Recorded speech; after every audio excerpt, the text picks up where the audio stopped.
पुरुषों से भी कहना चाहूंगा कि दो बातें जिंदगी में उतार रखना, जिंदगी में कभी धोखा नहीं खा सकते अगर दो चीजें आपने अपनी जिंदगी में, एक गौ माता को अपने घर से एक रोटी देना चालू कर दीजिए, जिंदगी में कभी धोखा नहीं खाओगे। जिंदगी में कभी धोखा नहीं खाओगे, बस गौ माता को एक रोटी देना चालू कर दो।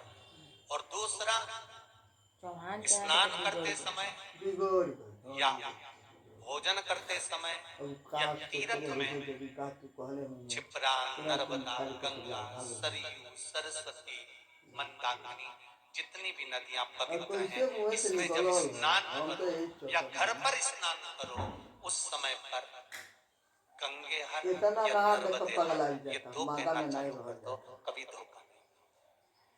वो तो कॉलेज से साइडवा की है मत की कर दो चीजें अपने जीवन में धारण करो।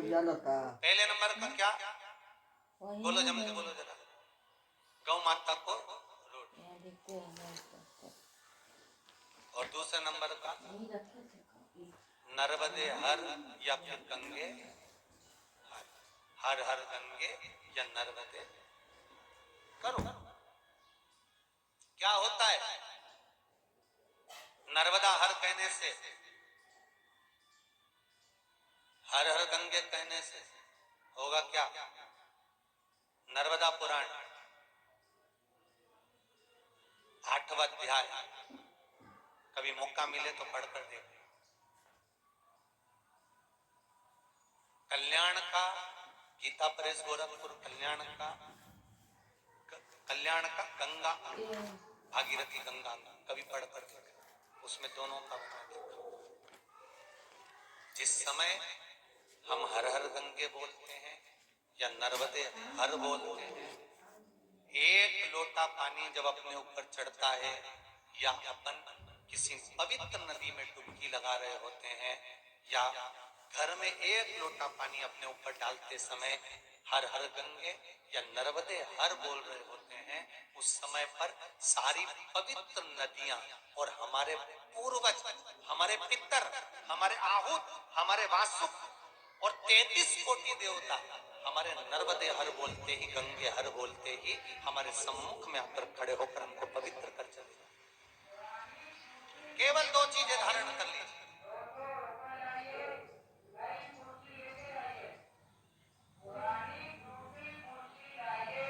एक गौ माता की रोटी और एक गंगे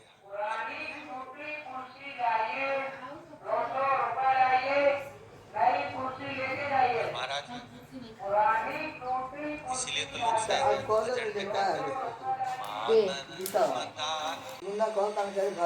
निर्मल मन से कथा में कहा, व्यक्ति बनकर हम पैदा हुए हैं, पर व्यक्ति बनकर हमको जाना नहीं है। हमें व्यक्तित्ववान बनकर जाना है, कुछ अच्छा कर जाना है, जिससे संसार में दुनिया के लोग कभी हमारे जीवन में हमारा नाम ले सके। हमें केवल व्यक्ति बनकर नहीं बनना।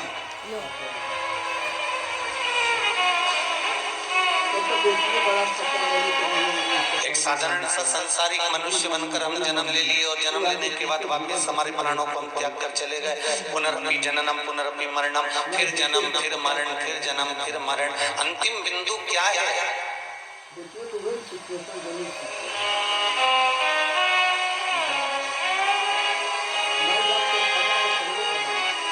धर्म के लिए, अच्छे कर्म के लिए, सत्कर्म के लिए, भगवत भजन के लिए, भगवत स्मरण के लिए, भगवत चर्चा के लिए, भगवान की अविरल भक्ति के लिए कभी कभी हमको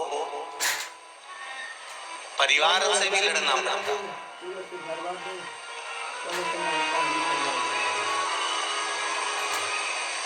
कभी कभी हमको अपने परिवार की ओर भी, उनके भी सम्मुख में खड़े होना पड़ता है कि मैं सत्कर्म कर रहा हूं तो आपको तकलीफ क्या है, मैं भजन करूं तो आपको तकलीफ क्या है, मैं स्मरण करूं तो आपको तकलीफ क्या है।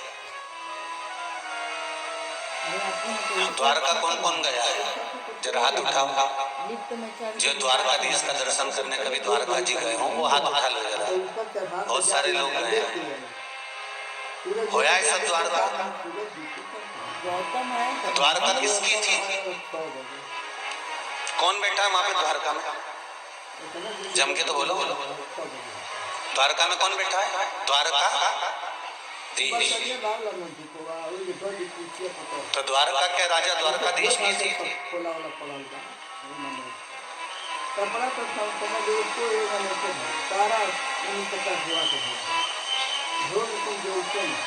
जिस द्वारका में द्वारिका नाथ बैठे हैं वो द्वारका द्वारकाधीश की नहीं थी।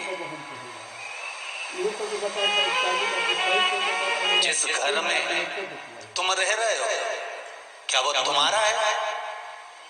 अरे जम के तो बोलो जी जी तुम्हारा है? नहीं। किसका था? दादा ससुर का। दादा ससुर को किसने दिया था? उनके पिताजी। उनको किसने दिया? उनके पिताजी। पिताजी देते देते देते देते देते तब तुम्हारे ससुर के पास आया। ससुर के पास से फिर वो तुम्हारे पति के पास आया। पति से फिर वो तुम्हारे पुत्र के पास आए। पुत्र से फिर वो उसके पुत्र के पास आए। तो मकान तुम्हारा है, जमीन तुम्हारी है, घर तुम्हारा है? नहीं। कोई कहे कि द्वारका द्वारकाधीश की है तो ये कह नहीं सकते कि द्वारकाधीश की है। ये भी एक विरोधाभास से राजा अनर्थ के पिताजी ने एक दिन कह दिया। राजा अनर्थ से सारे के सारे पुत्र खड़े हुए थे और राजा अनर्थ के पिताजी कह दिए कि सारा ब्रह्मांड की जितनी भूमि है, जितनी पृथ्वी है, सब मेरी है।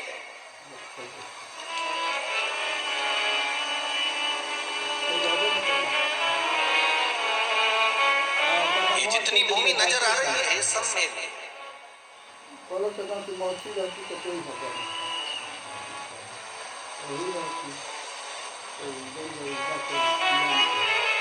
ये जितनी जमीन नजर आ रही है सब मेरी।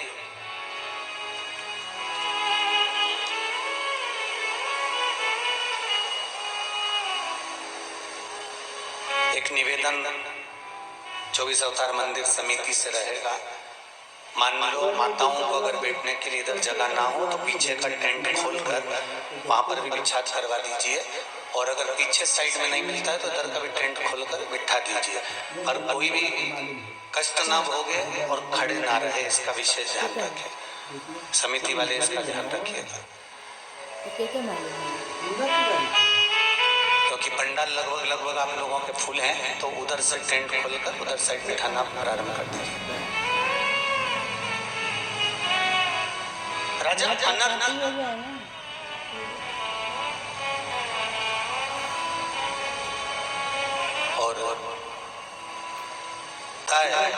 कभी कभी हमारे मन में भी अहंकार उत्पन्न हो जाता है। रहेगी कुछ दिन। कई बार माताएं कहती है वो तो मैं जिंदा हूँ ना इसलिए घर चल रहा है। जिस दिन मैं मर गई ना आटे दाल का भाव मालूम पड़ जाएगा। तो जो टोकरी बोले नहीं उससे कहते आधे घंटे मरी मरी। जो बोले ना कि मैं जिंदा हूँ तब तक घर चल रहा है और मैं मर गई तो आटे दाल का मालूम पड़ जाएगा। इससे कहते आधा घंटा तो मरी मरी जा होता है। एक सेठ जी हमेशा कहते थे कि मेरे बिना कुछ भी अच्छा नहीं है। वो तो मैं कर रहा हूँ तो सब हो रहा है। वो तो मैं संभाल रहा हूँ तो हो रहा है। वो तो मैं कर रहा हूँ तो हो रहा है। एक दिन सेठ जी अगर मेरा परिवार मुझे बहुत चाहता है, मेरे परिवार के लोग मुझे बहुत चाहते हैं, मैं मर गया ना तो मेरे पीछे पूरा परिवार मर जाएगा। मेरे घर के लोग मुझे इतना चाहते हैं कि मैं मर गया तो मेरे परिवार के लोग मर जाएंगे। इतने में एक गुरु जी आ गए और गुरु जी ने कहा क्या सेठ जी तुम कहते हो कि मैं मर गया तो पूरा परिवार मर जाएगा, मैं मर गया तो पूरा परिवार मर जाएगा। मेरे को देखना है कि तुम्हारे मरने के बाद तुम्हारा परिवार मरता है कि नहीं मरता। इतने में सेठ जी बोले क्या महाराज फालतू की बात करते हो, मैं घर को मरूंगा भैया। गुरु जी ने कहा हमको तो केवल देखना है कि तुम्हारे मरने के बाद तुम्हारा परिवार तुम्हारे मरते है कि नहीं मरता। नहीं मैं अभी का गुरु जी ने कहा बस केवल एक काम करो कि एक लोटा पानी दे रहा हूँ, पानी पीते पीते थोड़ा सा लुढ़कोगे और जैसे लुढ़कोगे तो बस थोड़ी देर के लिए आधा घंटा तुम सांस रोककर बस पड़ी जाओ। तुम्हारा श्वास रोक लेना और तुम पड़ी जाना। इसके बाद तो मैं देख लूंगा कि घर के लोग कितने तुम्हारे पीछे मर रहे हैं। इतने में सेठ जी बोले अगर मेरे मर गया, मेरी पत्नी रो रो के मर जाएगी, मेरा बेटा मर जाएगा, मेरी बहू मर जाएगी, मेरा पोता मर जाएगा। इतने में गुरु जी बोले मुझे वही तो देखना है कितने मर रहे हैं, तुम लुढ़को तो सही नहीं। अब सेठ जी लुढ़कने को तैयार नहीं, भैया के बहुत सेठ जी लुढ़क नहीं रहे। खड़ा नहीं भैया, आखिरी में गुरुजी ने खूब कहा तब उसने पानी का लोटा पिया और गुरुजी से सेठ जी बोले अगर मेरे परिवार को कुछ हो गया तो गुरुजी बोले वो मेरी गारंटी तो तुम लुढ़क। और सेठ जी जो पानी पीते पीते लुढ़के और लुढ़कते से ही पत्नी चिल्ला चिल्ला के रोने लगी, बेटा रोने लगा, पोता रोने लगा, पत्नी धाड़ धाड़ के रोने लगी, नई नई डिजाइन में रोने लगी। भतीजा गए कहने की अरे शादी कहीं से तो कहीं तो कहने की फुटेज ले आके फोन करो अबे पुलिस आएगा। गुरुजी ने पूछा सेठानी क्यों रो रही हो, क्या हो गया? सेठानी कहती गुरुदेव मेरा पति मेरा सेठ चले गया, गुरुजी मुझे बताया तक नहीं और चले गया। इतना रोए। इतने में गुरुजी बोले सेठानी तो दुख मत कर, बिल्कुल मत रो, मेरे पास एक ऐसी बूटी रखी है, तू खाएगी, तू मर जाएगी और तेरा सेठ जिंदा हो जाएगा। इतने में सेठानी रोते रोते बोली इनकी तो उम्र हो गई थी, इनकी तो उम्र हो गई थी। इतने में सेठ जी को आया गुस्सा और उठने ही वाले थे। इतने में गुरुजी ने चिमटा खोल दिया, पड़े रहे चुपचाप पड़े रहे। अभी तो कह रहा था कि मेरे पीछे मेरी पत्नी ने बच्चे सब मर जाएंगे। सेठ जी को लगा अभी तो कह रही थी कि तुम्हारी तो उम्र दिखती नहीं और क्या कि इनकी तो उम्र हो गई थी। थोड़ी देर बाद बेटा रो रहा था, गुरुजी ने सेठ जी ने देखा रो रहा है, गुरुजी ने पूछ लिया बेटा क्यों रो रहे हो, क्या हो गया, किस लिए रो रहे हो? मेरे पिताजी ये भी नहीं बताया कि किससे कितना लेना था। बाप नीचे पड़ा हुआ मन में सोच रहा, बताओ बाप मर गया उसका गम लेनदारी की पहले पड़ गई। इतने में गुरुजी ने कहा बेटा मेरे पास एक बूटी रखी है, तू खाएगा, तू मर जाएगा और तेरा पिता जिंदा हो जाएगा।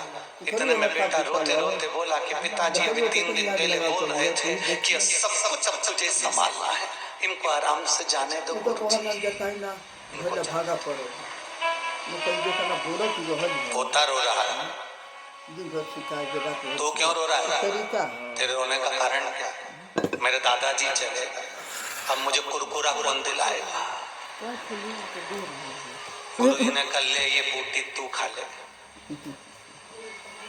तू खाएगा, तू मर जाएगा और तेरे दादाजी जिंदा हो जाएंगे। पोता रोते रोते बोला गुरुजी तुम्हारे कोई आगे है ना तुम्हारे कोई पीछे है, बूटी तुम नहीं खा लो। सारे के सारे मिलकर वो बूटी गुरुजी को खिला रहे हैं, परिवार का व्यक्ति नहीं खा रहा। ये संसार वावारी दुनिया मतलब की दुनिया में किसी का कोई नहीं। श्री राम के संग हजारों सखा वनवास हुआ तब कोई नहीं। माता सीता के संग हजारों सखी जब हरण हुआ तब कोई नहीं। धन के साथ ही हजारों हैं जब धन ही नहीं तो कोई नहीं। संसार में कौन अपना